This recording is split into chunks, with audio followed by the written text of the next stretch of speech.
Alhamdulillahirrabbilalamin. Dan jadi semakin antusias juga pemirsa di rumah untuk sama-sama belajar supaya apa yang kita sampaikan di hari ini oleh Ustadz mudah-mudahan menjadi sebuah ilmu yang sangat bermanfaat di dunia dan juga di akhirat. Amin ya rabbal alamin.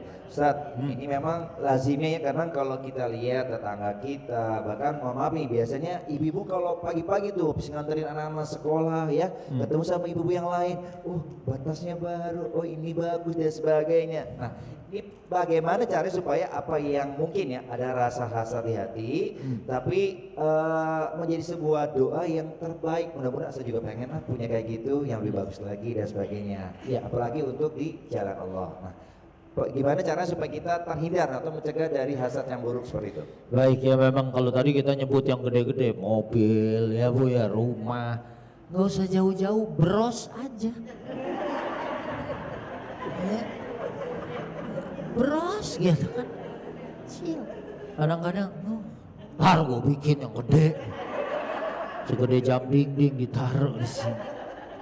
Nah, memang ini penting untuk menata hati.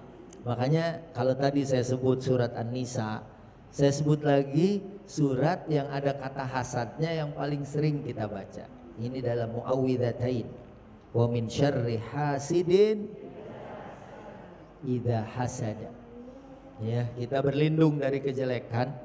Ya, dan kalau kita lihat di sini, ya, ini hasad itu sifat yang timbul dari syaitan.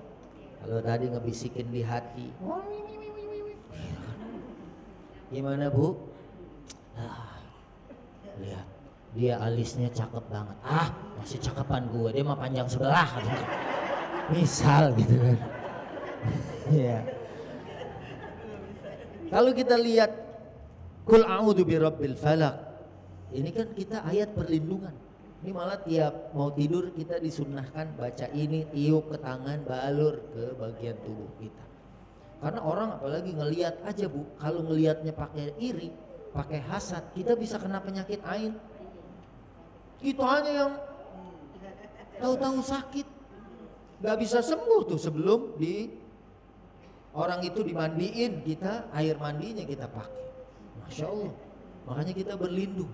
Bahaya, hasad itu dari setan dan sifatnya sifat setan. Ya Bu, makanya kita melindungi diri kita dari sifat hasad. Karena biasanya begitu, orang dari iri datang deh, Mbah, tolong Mbah, biarin tuh wartegnya dia mah laku banget, ya belum masak udah habis, gitu kan? Dia makanya masih kosong, gitu kan? Nah orang hasad mah apa aja juga, dia jam 6 udah habis padahal dia belum masak gitu kan. Itu memang sifat dari setan. Kita juga berlindung kepada Allah Subhanahu. Nah, kita udah baik-baik, orang kan hasad kita nggak tahu Bu ya. Makanya juga jangan memancing lah. Iya, jangan tunjukkan nikmat kita terlalu berlebih di depan orang yang lagi susah. Karena kadang-kadang orang mungkin dia punya hasad, akhirnya dampaknya juga buruk kepada kita. Kalau kita sih ya udah tinggal menata hati, semua udah diatur sama Allah, betul nggak? Ya, orang kelihatannya nikmat, nggak tahunya kita nggak tahu dia punya penyakit yang berat. Obatnya begitu dikeluarin Bu, yang pagi ini 4 kali, ini 3 kali, ini dipapak sebelum tidur. Jadi begitu, kitanya yang menata hati. Ya, kita yang menata hati ya supaya kitanya tidak hasad sama orang karena semua sudah dibagi sama Allah, dan kita juga berlindung karena sifat hasad ini dari setan, dan kita berlindung ya karena setan biasanya buruk. Setan kalau nggak ngajarin permusuhan, berantem, ya cenderung kepada perbuatan yang menyimpang atau perbuatan namanya juga Tapi begitu kita melihat ada orang yang hasad, gak usah juga kita katain di depan muka.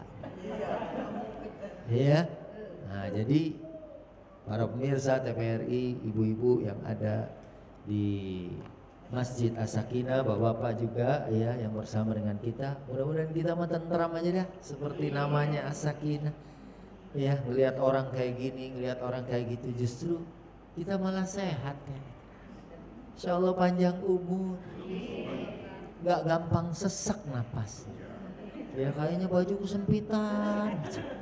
Kalau orang yang kayak gitu tuh gampang sakit, gampang iri, gampang dengki. Dan dengan itu kita sudah menjalankan perintah Allah Subhanahu wa taala di dalam Al-Qur'an dan juga perintah Nabi sallallahu alaihi wasallam. Dan orang yang hasad lagi kan kayak Yahudi, ya, tadinya berharap Nabi itu datang dari golongan mereka, ditunggu-tunggu. Gak taunya yang lahir Nabi Muhammad dari bangsa Arab. Makanya waktu dagang ke Syam disuruh pulang. Ini kalau ketahuan sama orang Yahudi dan Nabi lahir bukan dari bangsa mereka tapi dari bangsa Arab, ini akan dibunuh. Orang hasad tuh sampai kayak gitu. Ya sampai mau menghilangkannya nyawa. Kenapa bukan dari saya? Kenapa bukan dari golongan saya? Kenapa bukan dari keluarga saya? Kenapa dia? Padahal Allah yang sudah pilih, ya. Dan kalau udah dipilih sama Allah, siapa yang mau menahan?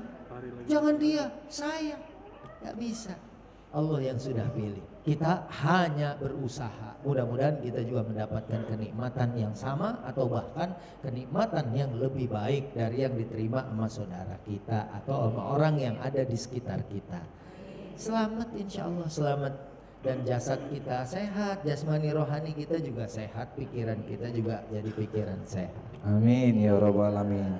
Ustaz, ternyata kalau kita memiliki ataupun ada hasad yang tidak baik, ini khawatirnya adalah kita punya sifat kesombongan, Ustaz nih. Nah, tapi nanti kita bahasnya ya. Juga nanti masih ada nih guru kita satu lagi yang akan memberikan sedikit tentang pemahaman tentang hasad ini. Dan juga pemirsa juga jamaah yang ada di sini tetap bersama kami di Satu Kansaf Indonesia, TVRI, media pemersatu bangsa. Gemakan tasbih subhanallah walhamdulillah.